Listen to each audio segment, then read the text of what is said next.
Joss runs into Christina outside of court and asks if there is news on Dante. Christina says that there's no change. Joss thinks this hearing is a waste of time and they should be going after who shot Dante. Christina thinks they found that person. Joss can't believe Christina believes Jason would shoot Dante. Christina says that's what the evidence says according to Molly. Joss fumes over the fact that Molly is prosecuting Jason, as that's a conflict of interest. Christina defends her sister as a professional, and this is just a precursor to a trial. Joss feels Jason shouldn't even stand trial. Christina says Sam and Sonny aren't here and that should tell Joss something. Joss lets Christina know that as far as Sonny goes, he's always wrong. Liz arrives, breaks up the fight, and Joss storms off. Christina apologizes to Liz, knowing how she feels about Jason, but says people are going to have to choose sides. Michael finds his mom waiting for the arraignment to begin and tries to assure her that Diane is going to get Jason out on bail. Diane arrives and says that is the plan and heads in.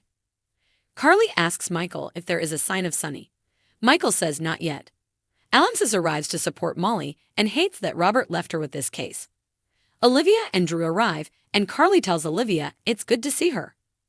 Olivia can guess why they are here and tells Michael and Carly that they need to open their eyes to Jason.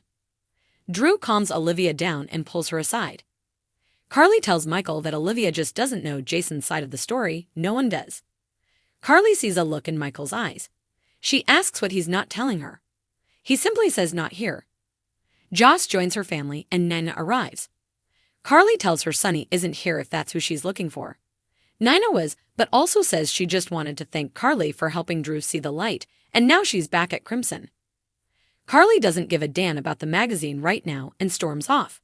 From across the room, Carly gives Drew a look. Olivia asks Drew what's going on with him and Carly. He tells her they broke up, as he knows Jason will always come first with her. Jason is brought in and locks eyes with Carly. Jason is asked to rise and put in his plea to the judge, and he pleads not guilty. Molly makes the case for no bail as Jason is a flight risk. Diane points out the defendant turned himself in and wants to prove his innocence. Diane says Mr. Morgan has ties to the community, including the Quartermain family. Molly points out Jason has a rap sheet longer than a CVS receipt. DNA evidence places Jason on the pier where Dante was shot, and video evidence puts him on the roof from when Sonny was shot at. She also says the defendant fled and hid for 3 days. Diane points out the PCPD has a history with her client, which is why he fled.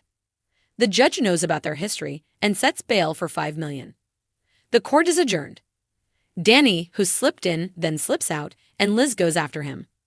Joss hopes Michael brought his checkbook, and Michael says, never come to court without it. Jason and Carly embrace as Drew and Nina take note. At the hospital, Sam sits by Dan's bed and reads to him. She tells him that she's going to need him to wake up soon as she's losing his voice. Portia arrives having heard Sam wants to speak. They step out, and Sam says she heard the hospital wants to move Dante to Turning Woods, and she wants her to stop that. Portia is not aware of any transfer. However, it might be in his best interest to be somewhere that can better care for him. Sam thinks this means the doctors believe there is no hope, and Portia says she isn't saying that and will investigate the transfer. Portia says she'll do her best to get her some answers.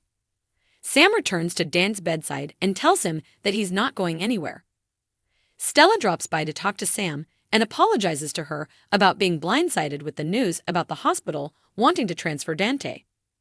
Sam says she has a long history with this hospital and she never thought GH would give up on a patient. They step out to the hall and Stella tells Sam that Dante is out of danger and getting stronger, but it may be a while before he wakes up. Sam only associates Turning Woods with Mike. Stella says Mike was dear to her, he put up a fight, and he knew when it was time to leave. Stella says Dante is a fighter, but he needs the tools and comfort to win this battle.